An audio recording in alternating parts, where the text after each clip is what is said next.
آپ حضرات سماعت فرما رہے ہیں۔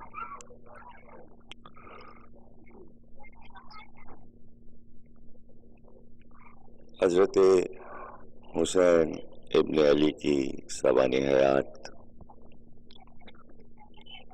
اور اس کے مختلف قیمتی رخ پیش کیے جا رہے تھے۔ آج کے بعد 2 تقریریں اس امام بارگاہ میں اور ہوں گی، اور آج کی حد تک جیسا کہ میں نے کل کہہ دیا تھا کہ معصوم کے حیات کے اس رخ پر گفتگو ہوگی، وہ گوشہ کہ جو آپ نے بچپن، جوانی اور یہ لفظ امام کے لیے کہنے کو دل ہی نہیں چاہتا کہ بڑھاپا، اس لیے کہ اس امام کا بڑھاپا آیا ہی نہیں۔ 57 برس کی عمر کوئی بوڑھا نہیں ہوتا، 50 برس کی عمر میں انسان جوان ہی رہتا ہے، اور جبکہ وہ امام ہو اور معصوم ہو۔ لیکن اتنی مختصر سی عمر میں جو خدمات امام کی دین کے لیے ہیں وہ کتابوں میں محفوظ ہیں۔ مجھ سے کہا گیا کہ میں امام کے خطبات اور ان کے اقوال پر گفتگو کروں۔ پوری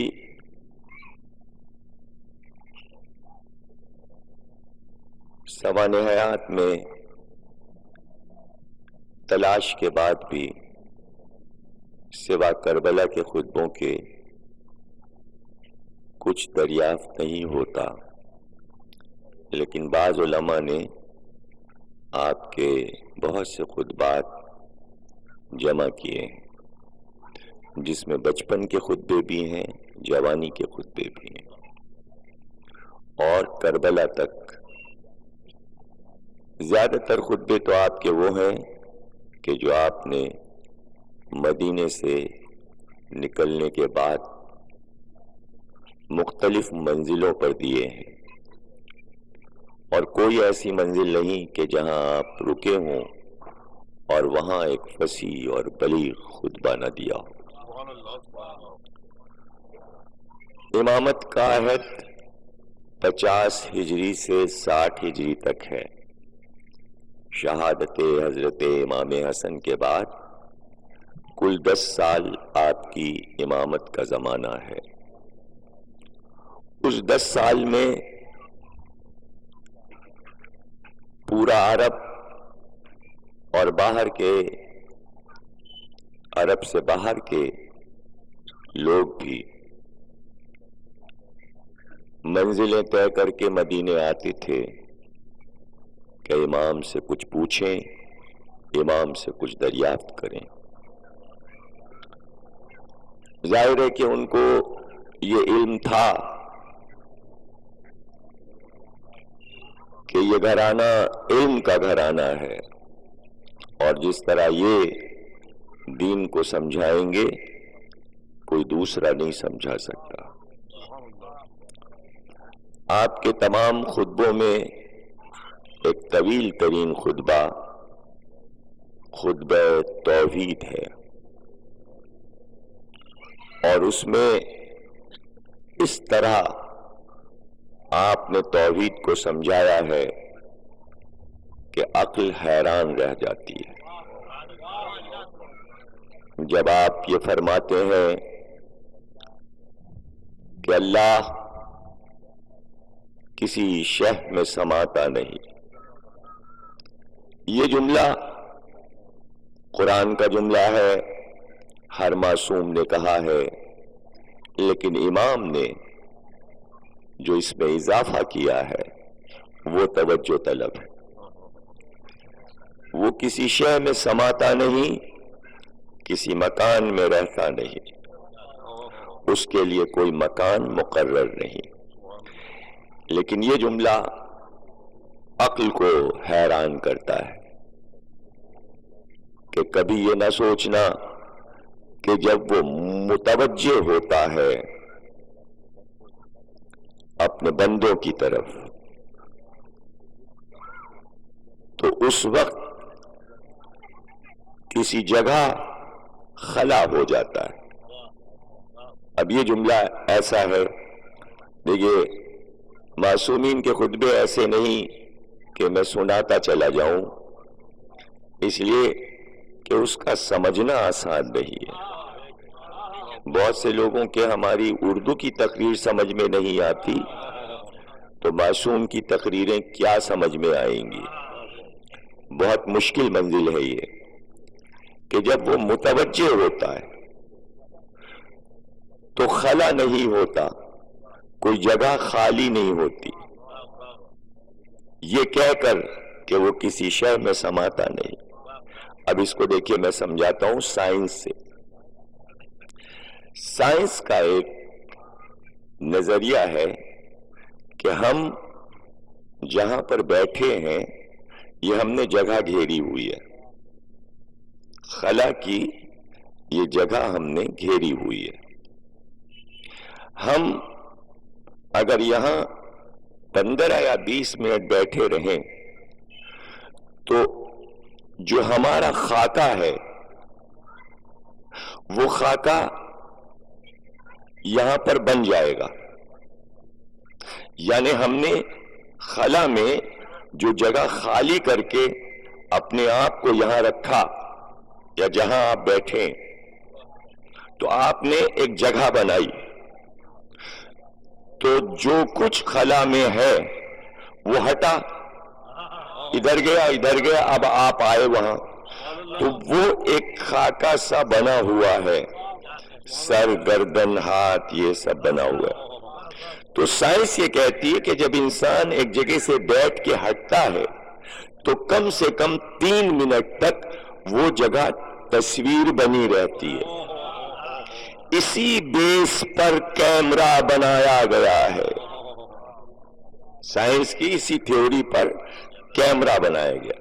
یعنی اگر ایک بڑے سائنسداں کا جو کیمرے کا ماہر ہے وہ کہتا ہے کہ اگر ایک آدمی اٹھ کے چلا جائے اپنی جگہ سے اور 3 منٹ کے اندر وہاں پر ہم تصویر کھینچیں تو اس کی تصویر موجود ہے اور کیمرہ اس تصویر کو کیچ کر سکتا ہے۔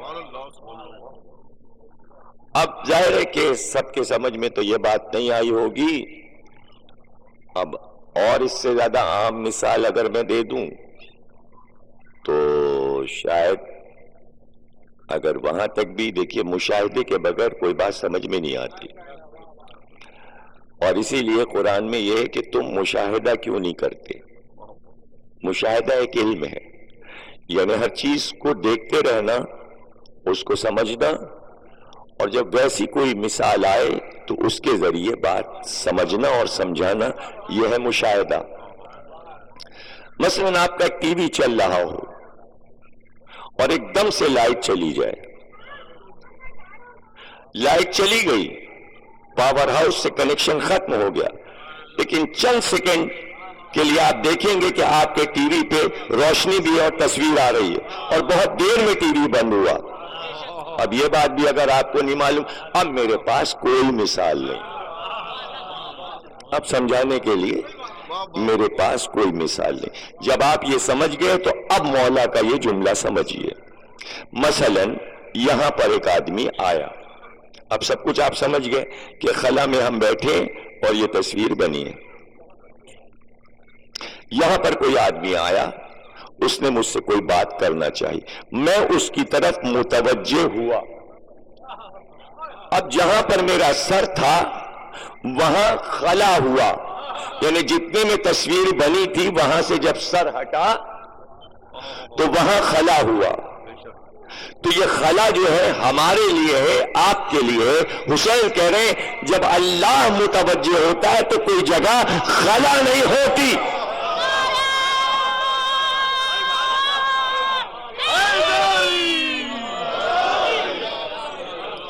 یعنی اسے متوجہ ہونے کے لیے نہ جھکنا پڑتا ہے، نہ رخ بدلنے پڑتا ہے، نہ خلا میں خلا کرنا پڑتا ہے. وہ متوجہ ہوا تو وہ ہے. اس کے بعد فرماتے ہیں کہ کبھی لفظ جب اللہ کے لیے استعمال نہ کرنا.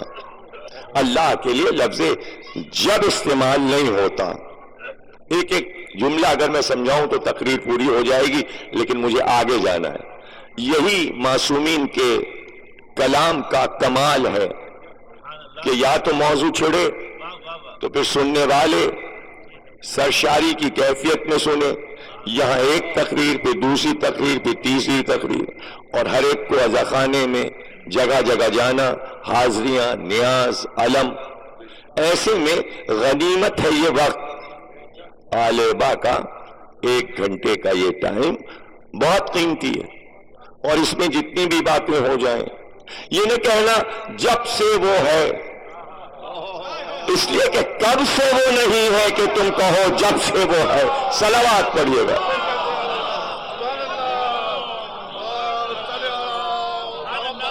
اور یاد رکھنا دنیا کے لیے تم انسانوں کے لیے لفظ اگر استعمال کرتے ہو، لیکن اللہ کے لیے لفظ اگر استعمال نہیں ہوتا کہ اگر وہ چاہے.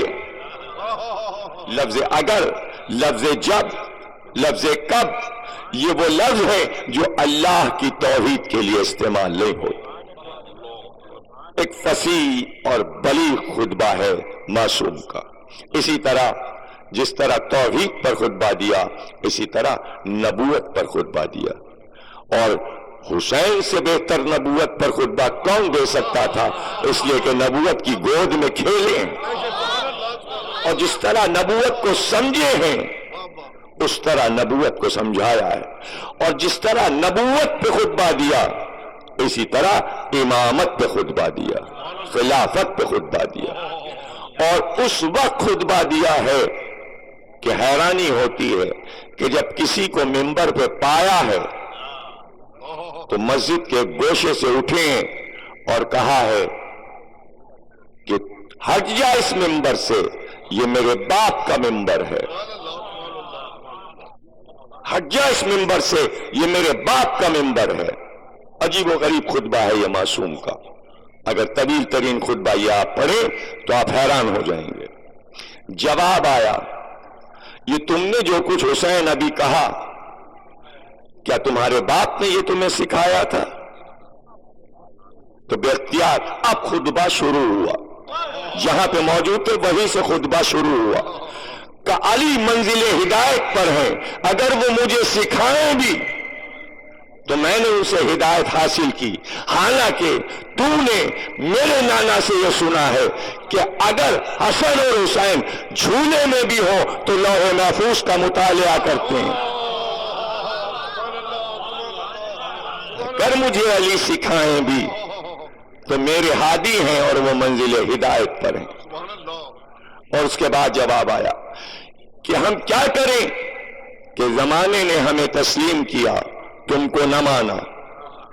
کہ زمانے کی بات نہ کرو، یہ بتاؤ کہ تم نے کسی کو بنایا تو اس نے تمہیں بنایا، اس میں زمانہ کہاں سے آ گیا؟ دیکھیں یہ بڑی نازک منزل ہے اور میں جلدی اب میں تشریح نہیں کر سکتا اس لیے کہ عجیب و غریب خطبہ ہے.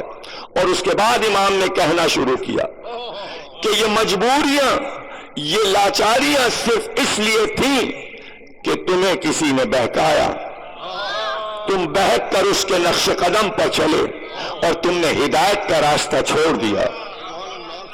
اور سنو، قرآن ہمارے گھر میں نازل ہوا، تم نے کہا قرآن ہمارا ہے، لیکن اب تک نہ تم قرآن سمجھ سکے نہ قرآن سمجھا سکے. یہ بتاؤ کہ کیا سوا میرے باپ کے کسی نے اب تک قرآن سمجھایا؟ صلوات پڑھیے گا.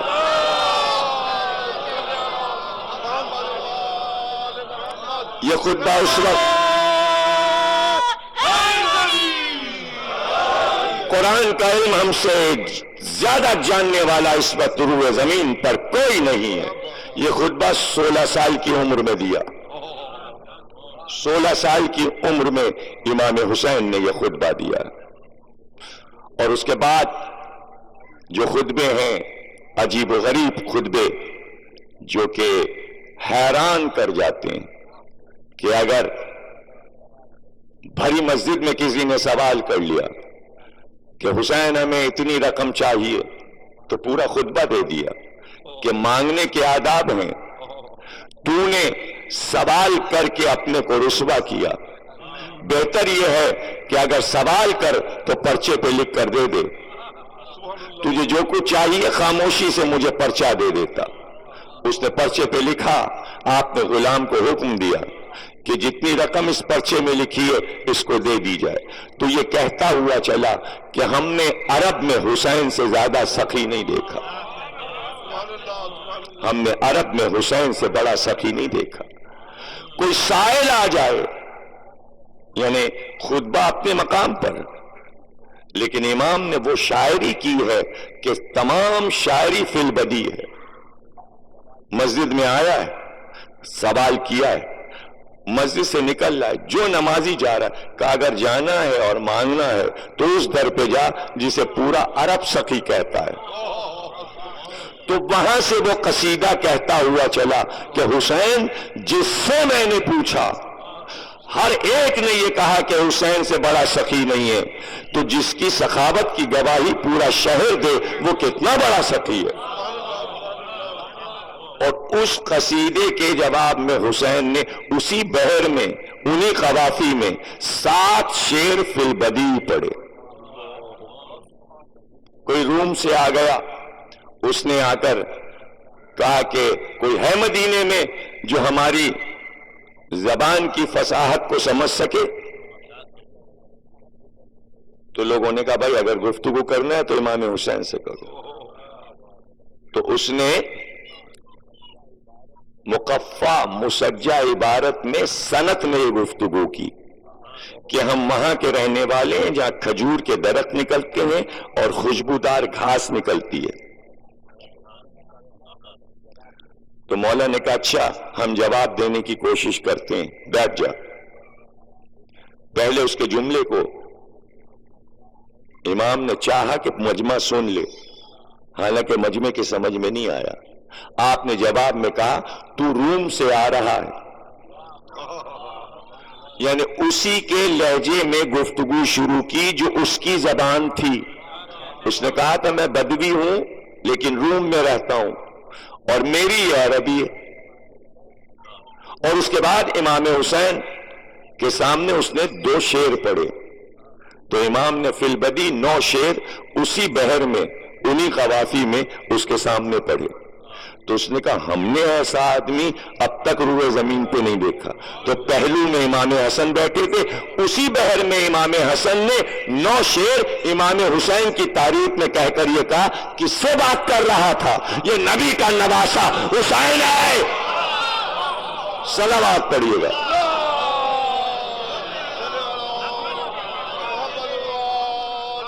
مدینے سے نکلے تو خطبہ دیا. اور دیکھیے خطبے کے لیے ایک چیز سمجھ لیں آپ کہ مجھ سے تو صرف یہ کہا گیا خطبے سنا دیجئے، نہیں، میں آپ کو پس منظر بتا رہا ہوں. دیکھیے میں خطبہ عربی میں کہتے ہیں تقریر کو. خطبے کے معنی ہے تقریر. تقریر کا لطف کیا کہ میں یہاں ممبر پہ بیٹھ کے تقریر کروں یہاں کوئی نہ ہو. اچھا اور اگر ہوں بھی تو ایسے لوگ ہوں جو میرا ایک لفظ نہ سمجھ رہے ہوں. تقریر کا لطف اس وقت آتا ہے کہ سامنے والے جو بیٹھے ہوں وہ سب کے سب صاحبان علم ہوں. مجھے تقریر کرنے میں لطف کیوں آتا ہے ممبر سے؟ اس لیے کہ میں چہرے پہچانتا ہوں اور میں انہیں پہچانتا ہوں کہ ان کا علم کس بلندی پر ہے. جو ہمارے سامنے بیٹھے ہیں یہ ہماری بات کو کس طرح سمجھتے ہیں. تو ہمارے اندر کی کیفیت جو ہم سے لفظ اور لفظ کے معنی کہلواتی ہے اس کی وجہ ہے سامع ایسے ہیں کہ ہم بول رہے ہیں اگر سامع اچھے نہ ہو تو تقریر کیسے اچھی ہوگی؟ اور کس کے سامنے بولے؟ تو نہ محمد حنفیہ کو جانا تھا کربلا، نہ عبداللہ ابن جعفر کو جانا تھا، نہ عبداللہ ابن عمر کو جانا تھا، نہ عبداللہ ابن ابی بکر کو جانا تھا، نہ عبدالرحمن ابن ابی بکر کو جانا تھا۔ یعنی جتنے پڑھے لکھے مدینے کے لوگ تھے وہ سب ساتھ اس لیے چلے کہ کربلا نہیں جانا ہے لیکن راستے میں تقریریں کریں گے۔ پورا مجمع ساتھ چلا تو حسین کو معلوم تھا کہ جو مجمع آ رہا ہے یہ اتنا پڑھا لکھا مجمع ہے کہ اسے تقریر سنانے کا لطف ہے۔ اب میں کیسے سمجھاؤں بات؟ اور جو شہروں اور گاؤں سے نکل کے آتے تھے وہ اس لیے نہیں آ رہے تھے کہ انہیں حسین سے کوئی دولت چاہیے تھی، وہ لوگ اور تھے۔ کئی طرح کا مجمع تھا، دیکھیں ہمارے یہاں بھی مجمع کئی طرح کا ہوتا ہے، کئی طرح کا مجمع ہوتا ہے۔ اگر تبرک کی مجلس ہے تو آپ پہچان لیں گے مجلس سننے کون آیا ہے اور تبرک لینے، اور اگر تبرک کی مجلس نہ ہو تو آپ کو اطمینان ہے بھئی تبرک والے نہیں ہیں یہاں، ہمیں مجلس سننا ہے۔ الگ الگ ہے نا نظریے۔ تو اب وہ بھی تھے جو اس لیے آ رہے تھے کہ حسین کوفے جا رہے ہیں، کچھ نہ کچھ وظیفے دیتے چلیں گے اگر انہیں ملانا ہوگا، نہیں انہیں واپس کرتے چلے، ان کو واپس کرتے چلے۔ اور ان کو منع نہیں کیا جو صرف فصاحت اور بلاغت سن رہے تھے اور علم لے رہے تھے، اور جس منزل پر ٹھہر جاتے خطبہ دے دیتے، اور ایک سوال ہو جاتا۔ دیکھیں خطبے کے لیے ضروری ہے کہ موضوع دے دیا جائے، تو یہ جو لوگ چل رہے تھے جو حسین کو سننا چاہتے تھے وہ کوئی مسئلہ دے دیتے تھے، حسین راستے میں خطبہ سنا دیتے، ایک تقریر حسین کی ہو جاتی اور تمام مجمع سنتا۔ عبداللہ ابن عباس آگے بڑھے، کہا کہ اگر آپ جا رہے ہیں تو آپ کو معلوم ہے کہ کوفی بے وفا ہیں، اگر جانا ہی ہے تو یمن جائیے۔ کہا عبداللہ ابن عباس تم نے کہا ٹھیک، لیکن ہمیں کوفے جانا ہے، کوفے کی طرف جانا ہے۔ تو عبداللہ ابن عباس نے کہا اچھا جا رہے ہیں تو بچوں اور عورتوں کو نہ لے جائیے۔ اب امام نے خطبہ دیا، کہا عبداللہ ابن عباس ہم خود نہیں جا رہے ہیں، ہم نے رات کو نانا کو خواب میں دیکھا ہے اور نانا نے ہم سے یہ کہا ہے کہ حسین اللہ یہ چاہتا ہے کہ اس کی راہ میں تم شہید ہو جاؤ، اور اللہ یہ چاہتا ہے کہ تمہارے گھر کی عورتوں کو اللہ کھلے سر دیکھے اور تمہارے بچوں کی شہادت دیکھے۔ یہ خطبہ عبداللہ ابن عباس کے سوال پہ دیا۔ عبداللہ ابن جعفر نے کچھ پوچھا، فوراً خطبہ دیا۔ محمد حنفیہ نے سوال کیا تو آپ نے یہ فرمایا کہ محمد حنفیہ میں کسی ملک چلا جاؤں، میں کسی شہر چلا جاؤں، لیکن یوں سمجھ لو کہ جو کیڑے مکوڑے زمین پر رینگتے ہیں اگر میں ان کے دل میں بھی داخل ہو جاؤں تب بھی بنی امیہ مجھے چھوڑیں گے نہیں، وہ قتل کر کے رہیں گے، تو کیوں نہ میں ایسی جگہ کا انتخاب کروں کہ جہاں زمانے کو معلوم ہو کہ حسین کے ساتھ کیا ہوا اور میں تاریخ لکھ دوں۔ تو گویا جگہ کا انتخاب حکم الہی سے ہو رہا ہے، اور حسین کا یہ سفر تقریروں کا سفر ہے۔ ایک منزل ایسی آئی کہ جہاں امام نے اپنے تمام ساتھیوں کو حکم دیا سب میرے سامنے بیٹھ جائیں۔ سارے اصحاب و انصار، سارے عزیز، سارے رشتہ دار بیٹھ گئے اور آپ نے خطبہ شروع کیا کہ تم سب میرے ساتھ چل رہے ہو، آج میں تمہیں اپنی اس تقریر میں، اپنے خطبے میں کچھ راز بتانا چاہتا ہوں۔ یہ نہ سمجھنا کہ تم ہمارے ساتھ جا رہے ہو تو کسی نقصان میں جا رہے ہو یا کسی گھاٹے میں جا رہے ہو۔ سنو، میرے نانا نے مجھے بتایا ہے اور میں تمہیں سناتا ہوں کہ مہدی آنے والا ہے۔ ایسے میں کسی نے سوال کیا کہ مہدی کیا آپ ہیں؟ کہ مہدی میں نہیں ہوں، اور اس کے بعد ترتیب سے نام سنائے کہ پہلا امام علی، دوسرا امام حسن، اس کے بعد میں ہوں، اور اپنے بعد کے سارے اماموں کے نام سنا کر کہا 9 امام میرے بعد آئیں گے، سب کے نام بتائے اور کہا آخری جو ہوگا اس کا نام مہدی ہوگا۔ اور اس کے بعد فرماتے ہیں کہ جب مہدی آئے گا تو اس کے آنے کی ایک پہچان ہوگی،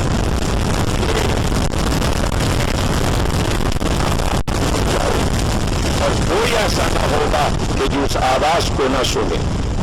اور کچھ علامتیں ہیں اس کے آنے کی، مشرق و مغرب میں آگ نظر آئے گی، مشرق و مغرب میں ایسی آگ نظر آئے گی کہ مشرق والے مغرب کی آگ کو دیکھیں گے اور مغرب والے مشرق کی آگ کو دیکھیں گے۔ اور حتمی ہے کہ اگر قیامت میں ایک دن بھی رہ جائے گا تو مہدی کو آنا ہے، اللہ اس ایک دن کو اتنا طویل کر دے گا کہ جب تک مہدی نہ آ جائے دنیا فنا نہیں ہو سکتی، قیامت نہیں آ سکتی، ایک دن کو بڑھا دیا جائے گا۔ اور اس کے بعد فرماتے ہیں کہ مجھ سے نانا نے کہا ہے اور تم اپنے دلوں کو مضبوط کر لو کہ جب مہدی آئے گا اسی وقت میرے نانا بھی ظہور کریں گے، اور میرے نانا کے ساتھ بلا فصل امیر المومنین علی بھی ظہور کریں گے، اور جب یہ تینوں ظہور کریں گے تو میرا ظہور ان سے دور نہیں ہے، میں مہدی، نبی اور علی کے ساتھ ساتھ آؤں گا،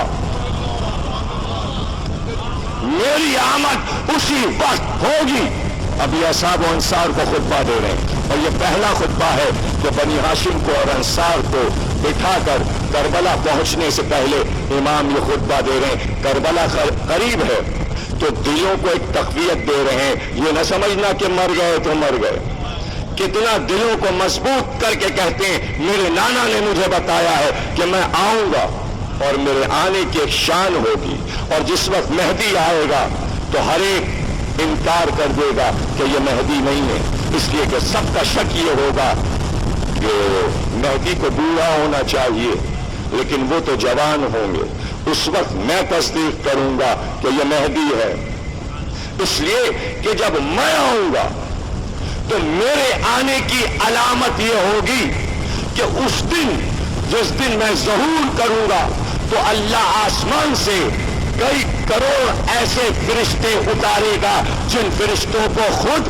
فرشتوں نے نہ دیکھا ہوگا، اس سے پہلے ان فرشتوں کو عرش اعظم پر کوئی پہچانتا نہ ہوگا، وہ صرف میرے لیے خلق کیے گئے ہیں، اور جب وہ فرشتے میری آمد پر آ کر میرے ساتھ جمع ہو جائیں گے تو ایک ایک فرشتہ میرے چاہنے والے ایک ایک شیعہ کی قبر پہ جائے گا اور جا کر کہے گا اٹھو حسین آ گئے،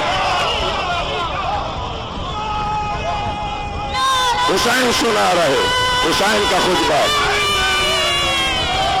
حسین سنا رہے، راستہ ہے کربلا کا اور خطبہ دے رہے، فرماتے ہیں کہ اس وقت وہ چونک کر اٹھے گا، میرا نام سن کر سونے والا فوراً اٹھ جائے گا، تو وہ فرشتہ آگے بڑھ کر اس اٹھنے والے کے سر کی مٹی کو جھاڑتا جائے گا، چہرے کی مٹی کو جھاڑتا جائے گا اور کہے گا جلدی نہ کرو، بس تم نام لوگے اور حسین کے سامنے ہوگے، کہیں مرو کہیں گرو، لیکن جب ہم بلائیں گے تم ہمارے پاس ہوگے، یہ حسین ہے، یہ حسینی ہے۔ صلوات پڑھیے گا۔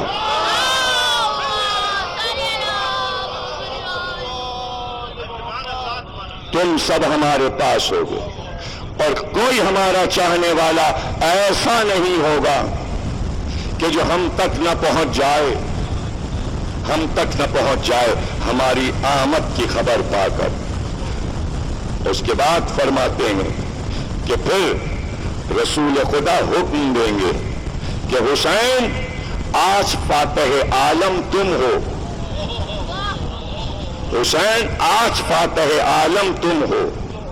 ایک چیز بیچ میں آپ کو بتا دوں تاکہ یہ خطبہ آگے بڑھے، اور اس کے جملے میں آپ کو سناؤں لیکن ذرا سی تشریح کر دوں کہ جب حسین کا کوئی چاہنے والا مرتا ہے تو قبر میں امیر المومنین آتے ہیں اور 2 فرشتے آگے بڑھتے ہیں اور وہ خدمت میں آ کے کہتے ہیں کہ مولا یہ حسین کا چاہنے والا ہے، تو آپ فوراً فرماتے ہیں اس کا پروانہ جنت اسے پیش کر دیا جائے، اور اس کے ساتھ جو لوگ جائیں گے انہیں بلایا جائے تو اس وقت پوری قبر نورانی ہو جاتی ہے، اور جس وقت آمد ہوتی ہے ان لوگوں کی تو علی اٹھ کر کھڑے ہو جاتے ہیں، تو اس وقت 3 ہستیاں آتی ہیں اور وہ 3 ہستیاں اسے لے کر چلتی ہیں۔ جب پوچھا گیا معصوم سے کہ وہ 3 کون ہیں جو اسے لے کر میں پروانے جنت کے چلتے ہیں، تو کہا ایک عباس ہیں، ایک علی اکبر ہیں، ایک حبیب ابن مظاہر ہیں۔ اور جب یہ تینوں آتے ہیں تو فوجی لباس میں ہوتے ہیں اور کمر ان کی کسی ہوتی ہے، سر پہ خود ہوتا ہے، کمر میں تلوار لگی ہوتی ہے۔ تو معصوم سے پوچھا گیا کہ یہ اب تک کمر میں تلوار کیوں لگائے ہیں؟ تو معصوم نے جواب دیا کہ ان تینوں کے لڑنے کی حسرت پوری نہیں ہوئی۔ لیکن آپ نے جملہ سن لیا حدیث کا، اب امام کے خطبے کا جملہ سنیے گا کہ اس وقت میرے پہلو میں جب میں ظہور کروں گا تو عباس و علی اکبر و قاسم کمر میں تلواریں لگائے میرے ساتھ ہوں گے، اور اس وقت رسول خدا حکم دیں گے حسین عاشور کو تم لڑے نہیں، آج لڑو، عباس بھی لڑیں، علی اکبر بھی لڑیں اور ملکوں کو فتح کرتے ہوئے نکل جاؤ۔ تو حسین فرماتے ہیں کہ پھر میری حکومت ہوگی، میری حکومت ہوگی، اور حسین کی حکومت 13,000 برس تک قائم رہے گی، اور ہر دن 13,000 برس کا ہر دن 1,000 برس کے برابر ہوگا۔ ابھی کہاں قیامت ہے؟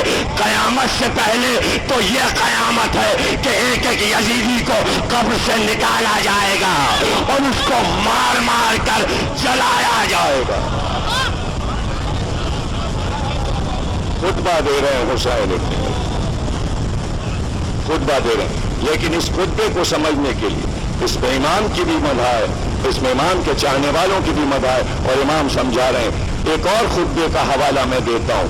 ایک شخص آیا اور اس نے آ کر کہا مولا میں آپ کا شیعہ ہوں۔ کہا تو میرا شیعہ ہے؟ تجھے شیعہ کے معنی معلوم ہے؟ اس نے کہا مولا بتائیے۔ کہا جب تجھے معلوم نہیں تو نے دعویٰ کیسے کیا کہ تو شیعہ ہے؟ کہا سن، شیعہ کی تعریف یہ ہے کہ جب ابراہیم کو آگ میں پھینکا گیا تو آگ گلزار بن گئی۔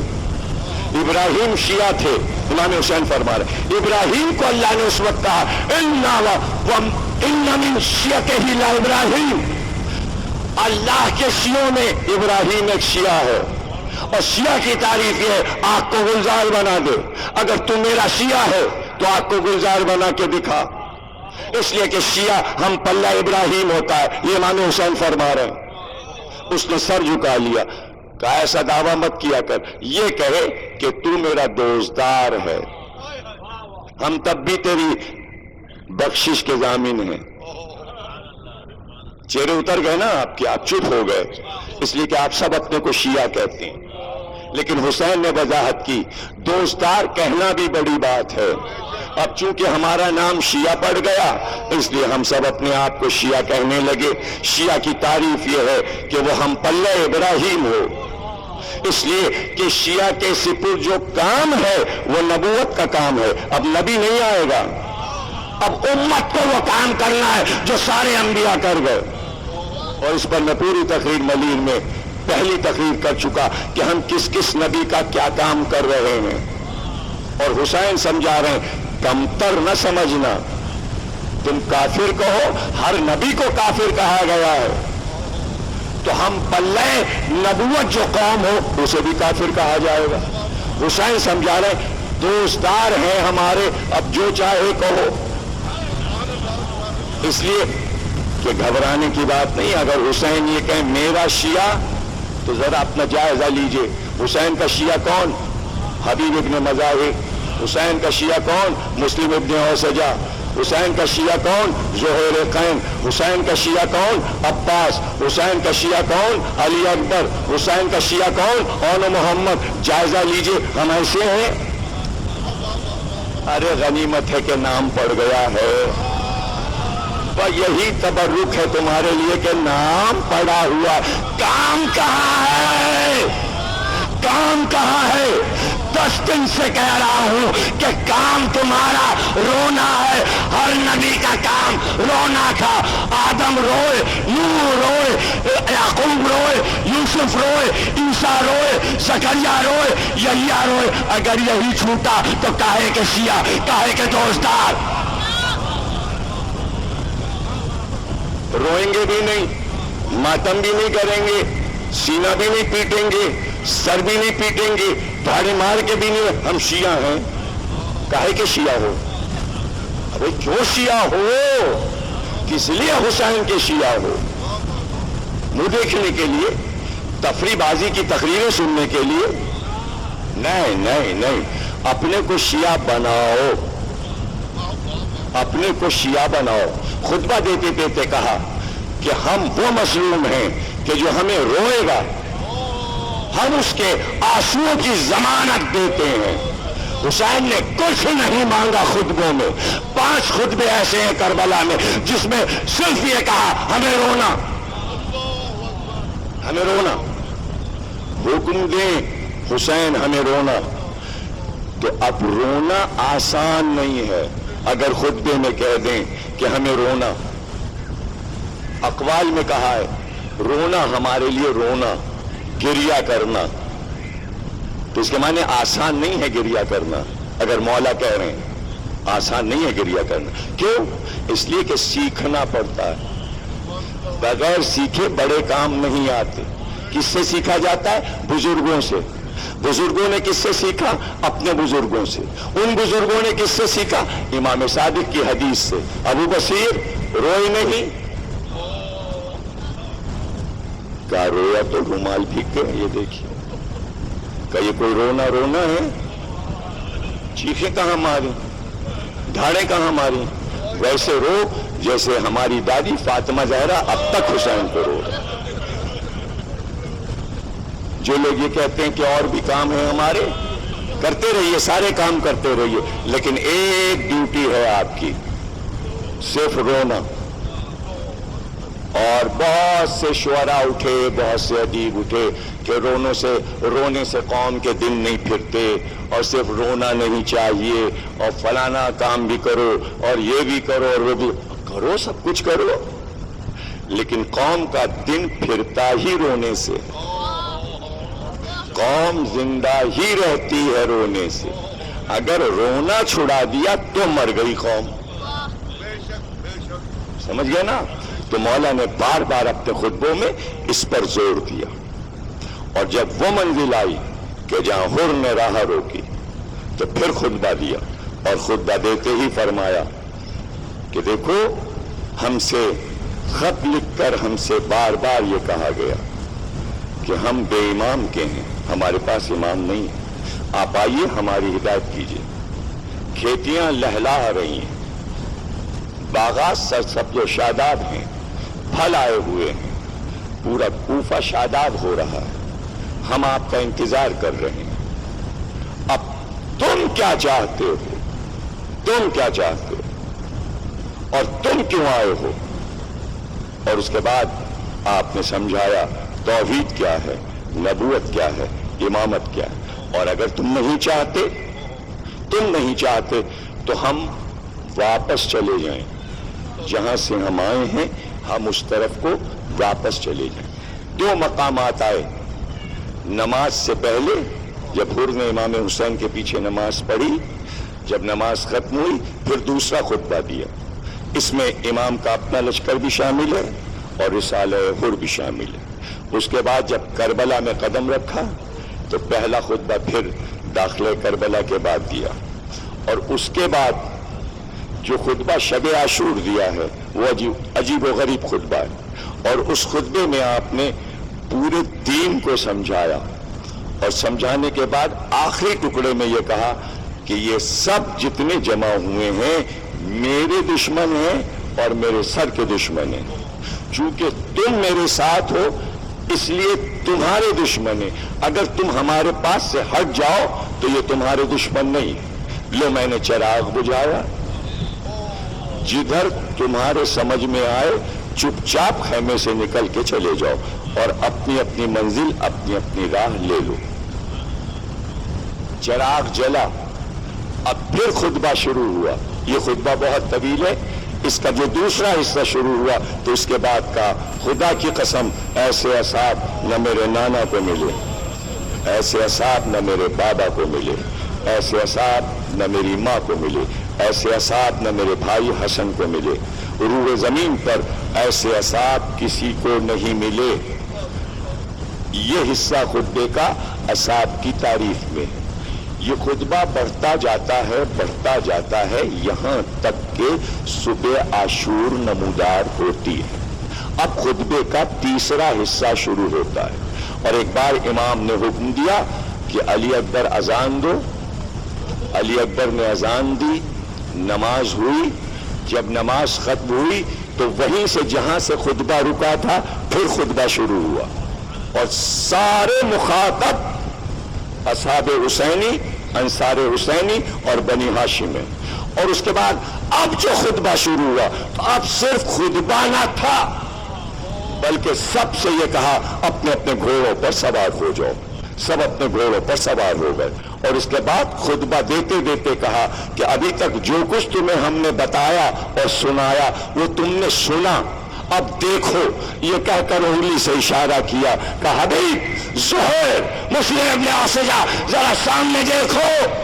سارے لشکر نے نظر اٹھائی تو جنت کا سما سامنے تھا، حوریں سامنے تھی، درخت طوبہ کے پتے جھوم رہے تھے اور حسین بتاتے چلے حبیب وہ تیرا مکان ہے، زہیر وہ تیرا مکان ہے، مسلم وہ تیرا مکان، عباس وہ تمہارا قصر، علی اکبر وہ تمہارا قصر. عجیب خطبہ ہے، عجیب خطبہ ہے. اور جو مناظر بتائے ہیں حسین نے، کہا تم نے دیکھ لیا، صرف زمین پہ قبریں نہیں بتائیں، بتایا کہ کہاں تک جانا ہے تمہیں، کہاں تک جانا ہے. اور اس کے بعد اب جب خیمے سے برآمد ہوئے ہیں نانا کا لباس پہن کر اور جب علمداری کا منصب عباس کو مل چکا اور جب پرچم بلند ہوا ہے تو حسین نے اب گھوڑا نہیں منگایا، ناکا منگایا اور ناکے پر بیٹھے اور بیٹھنے کے بعد سامنے رحل پر قرآن رکھا اور اب لشکر کی جانب گئے.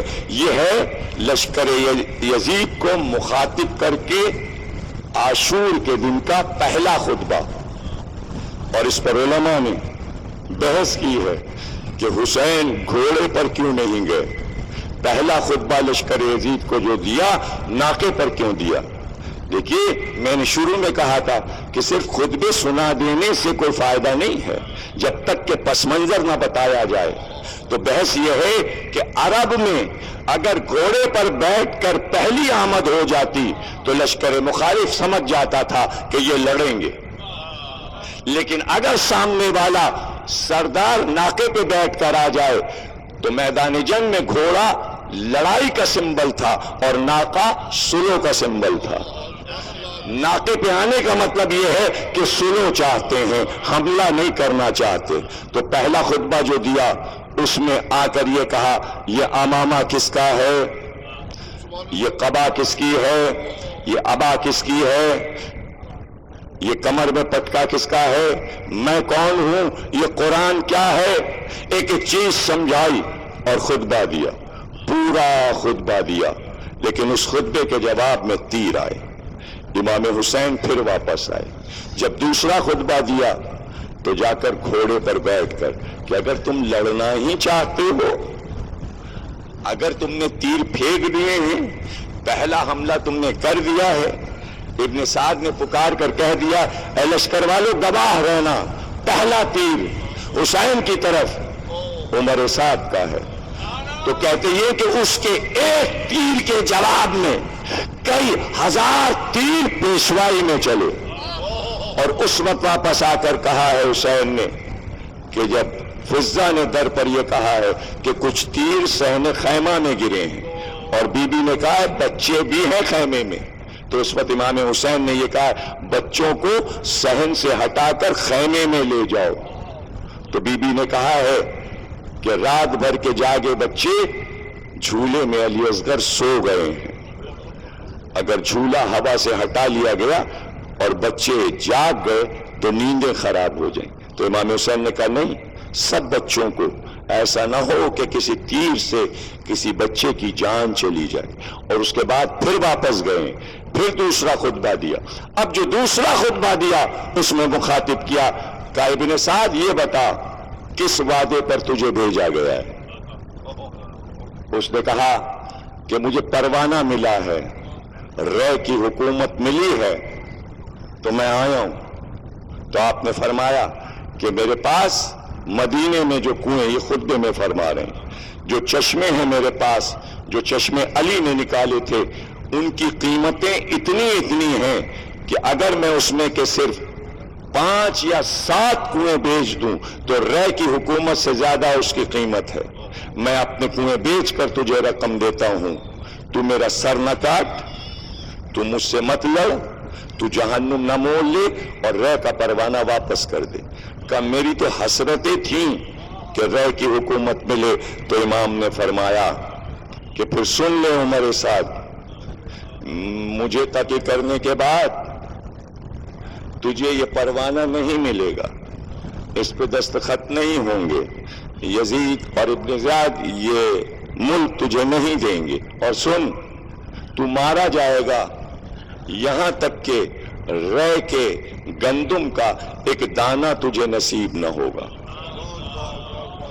یہ ہے مولا کا وہ خطبہ کہ جس کی پیشین گوئی 3.5 برس کے بعد پوری ہو گئی.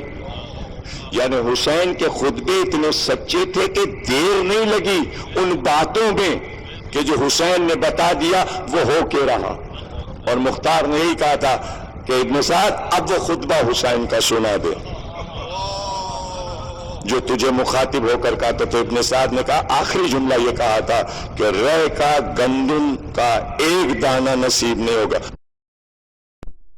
نے نماز کے لیے کہا ہے تو اس وقت امام نے خطبہ دیا. اور اس کے بعد آخری خطبہ امام کا وہ ہے کہ جب امام رخصت آخر کے لیے آئے اور بیویوں کو جمع کر کے سید سجاد کو مخاطب کر کے خطبہ دیا. اور اس میں وصیتیں ہیں، اس میں امامت کے راز ہیں، اور اس میں توحید، نبوت، امامت سب کچھ سنانے کے بعد امام نے یہ بتایا ہے کہ تمہیں کیا کیا کرنا ہے اور کس طرح اس سفر کو طے کرنا ہے. یہ خطبہ ہے. اور اس کے بعد باہر آ کر میدان جنگ میں پھر ایک اور خطبہ دیا. اور وہ خطبہ کیا ہے؟ رجز بھی اور خطبہ بھی ہے، جس کو آپ نے یہاں سے شروع کیا کہ اس روئے زمین کا آفتاب علی ہے اور مہتاب فاطمہ ہے. میں ایک آفتاب و مہتاب کا بیٹا ہوں، میں حسین ہوں. ایک سونا ہے اور ایک چاندی ہے، میں سونے اور چاندی کا بیٹا ہوں. عجیب خطبہ ہے، فصیح اور بلیغ. اس میں سنتیں ہیں جس میں امام نے حملہ کرنے سے پہلے جو خطبہ دیا ہے. یہ خطبے ہیں اور یہ اقوال ہیں، چھوٹے چھوٹے اقوال ہیں لیکن ایسے کہ موتیوں میں تولے جائیں.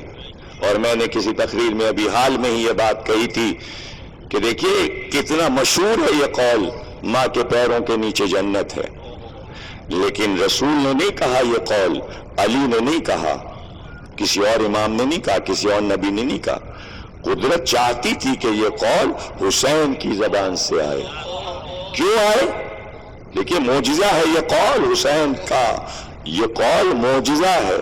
اس لیے کہ اگر کوئی اور کہہ دیتا کہ ماں کے پاؤں کے نیچے جنت ہے تو پوری دنیا اتراتی پھرتی اور کہتی کہ جنت تو ہمیں مل گئی، ہم نے ماں کی خدمت کر لی، جنت مل گئی. تو اس طرح ہٹلر بھی جنت میں چلا جاتا کہ میری جنت میرے ماں کے پاؤں کے نیچے. تو اس طرح یزید بھی معاف کر دیا جاتا، ماں کی خدمت کر لیتا اور کہتا میری جنت میرے ماں کے پاؤں کے نیچے. لیکن قدرت نے حسین سے یہ کہلوایا کہ حسین تم کہو کہ جنت ماں کے پاؤں کے نیچے ہے، تاکہ جب حسین کا قول مشہور ہو تو دنیا سمجھ جائے کہ ہر ماں کے پاؤں کے نیچے جنت نہیں ہے. جو ماں حسین کی ماں فاطمہ زہرا کی کنیزی کر رہی ہو اس ماں کے پاؤں کے نیچے جنت ہے. ہر ماں کے پاؤں کے نیچے جنت نہیں ہے.